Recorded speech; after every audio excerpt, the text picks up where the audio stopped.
විශේෂයෙන්ම මේ පිළිතුර සුතියන්ත වෙනවා. විශේෂයෙන් මේ සිගරට් සහ මත්පැන් මත පදවන බදු විශේෂයෙන්ම කර්ම බදු විදිහට තමයි හඳුන්වන්නේ. මොකද හේතුව දැන් බලපුවාම මේ 2000 මේ WHO වාර්තා අනුව වසරකට 13000කුත් 20000කුත් අතර මේ සිගරට් බීමෙන් මිය යනවා කියලා දාලා තියෙනවා. විශේෂයෙන්ම per week 250 ලංකාවේ කැන්සර්ස් එනවා කියලා මේ දුම්මැටි සහ මේකත් එක්ක ඇති වෙලා තියෙන තත්ත්වයක් එක්ක. ඒ වගේම මේකෙන් 35835ක් 2022 කරු කතානායකතුමනි වෙලා තියෙනවා. ඒකෙන් 16398ක් පිරිමි, 19457ක් කාන්තාව. විශාල වශයෙන් කාන්තාවොත් දැන් මේ ස්මෝකින් නැත්තම් මේ සිගරට් බීමට ඇබ්බැහි වෙලා තිබෙනවා. 72ක් විතර මේ ක්‍රියාවලියට සම්බන්ධ වෙලා තියෙනවා කියලා තමයි එන්නේ. ඒ නිසා මම අහන්න කැමතියි.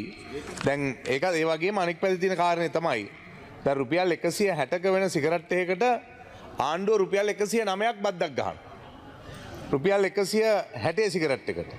එතකොට මේ විදිහට ගත්තන් පස්සේ අති විශාල බදු ප්‍රමාණයක් ගන්නවා වගේම අනෙක් පැත්තෙන් තියෙන ප්‍රශ්නේ තමයි ලංකාවට විශාල වශයෙන් ඔබතුමා දන්නවා විශාල සිගරට් ප්‍රමාණයක් හොරට විශේෂයෙන් ඩිටෙක්ෂන්ස් වලට අහුවෙලා විශාල ප්‍රමාණයක් ලංකාවට විශාල වශයෙන් ගෙන්නනවා. ඒ වගේම අනිත් පැත්තෙන් කරු කතානායකතුමනි සමහර කුඩා වෙළඳසල් වල ගිහලා බලපුවාම ගෝල්ඩ් ලීෆ් පැකට් එකේ නැත්තම් ඩන්නිල් පැකට් එකේ මම දන්නේ මම සිගරට් බොන කෙනෙක් නෙමෙයි. නමුත් තියෙන තත්ත්වයන් එක මම බැලුවේ ඒ වගේ විකුණනවා අර කුඩා සිගරට් එකක් ගෑල්ලා.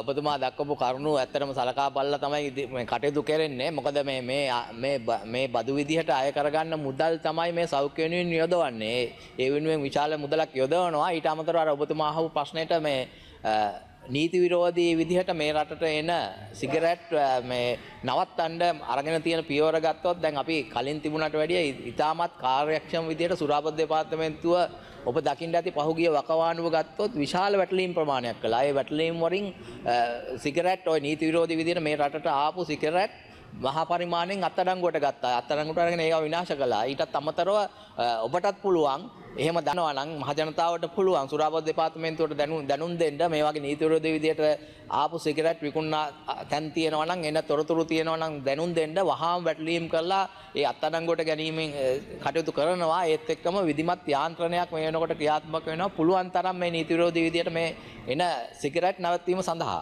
ලංකාවේ මත්පැන් වලට කාලා තියෙන බද්ද දැන් උදාහරණයක් ගත්තොත් ගල් බෝතලයක් අද රුපියල් 3700කට තමයි වෙළඳපොලේ විකිනෙන්නේ. රුපියල් 2200ක් මේකෙන් ආණ්ඩුව බදු විදියට ගන්නවා. එතකොට බෝතලේ ගාන කොච්චරද කියලා හොයාගන්න පුළුවන්. ඉතින් අද මිනිස්සුන්ට ගම්වලට කියලා බලපුවාම ඔබතුමාලා කොයිතරම් මේ සංඛ්‍යා දත්ත කිව්වත් මේකේ ප්‍රශ්නේ තියෙන්නේ අද ග්‍රාමීය මට්ටමින් ගත්තට මිනිස්සුන්ගේ අතේ සල්ලි නැහැ. ගල් බෝතලයක්වත් අඩුම තරමේ 3700ක තමුන්නාසල 2200ක් බදු ගහලා අය කරගත්තන් පස්සේ මිනිස්සුන්ට බොන්න වෙන්නේ ඉලිසිට් එක. ඒ කියන්නේ නීති විරෝධී මත්පැන්. දැන් නීති විරෝධී මත්පැන් බීම නිසා ගිය සතියේට පිරිසතිය කරු කතානායකතුමා විශේෂයෙන් වයිකාල ප්‍රදේශයේ වෙන්නප්පුවේ 2026 ජනවාරි මාසේ 7 දෙනෙක් මරුණා. ගරු මන්ත්‍රීතුමා මේ දුම්වැටි ගැන තමයි ප්‍රශ්නේ තියෙන්නේ. දැන් මත්පැන් ගැන තමයි අහන්නේ ඔබතුමා. මේක මේ බද්ද එන්නේ එකටනේ කරු කතාන.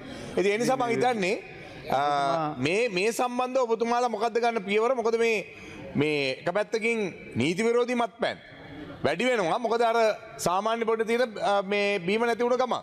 ඒ නිසා මොකක් හරි ක්‍රමවේදයක් ඔබතුමාලා හදනවද මේකත් දැවන්ත සෞඛ්‍ය ප්‍රශ්නයක් බවට පත් වෙලා තියෙනවා. ගරු නියෝජ්‍ය මහත්මයා. ගරු මන්ත්‍රීතුමා අහන ප්‍රශ්නය මේ ඉදිරිපත් කරලා තියෙන ප්‍රශ්නයට අදාළ උත්තරයක් නෙමෙයි වුණත් මම පිළිතුරක් දෙන්නම්. අදාළ නැහැ ඇත්තට. මේක වෙනම දෙයක් නේ. දුම්වැටි ගැන අහලා මත්පැන් ගැන අහන්නේ.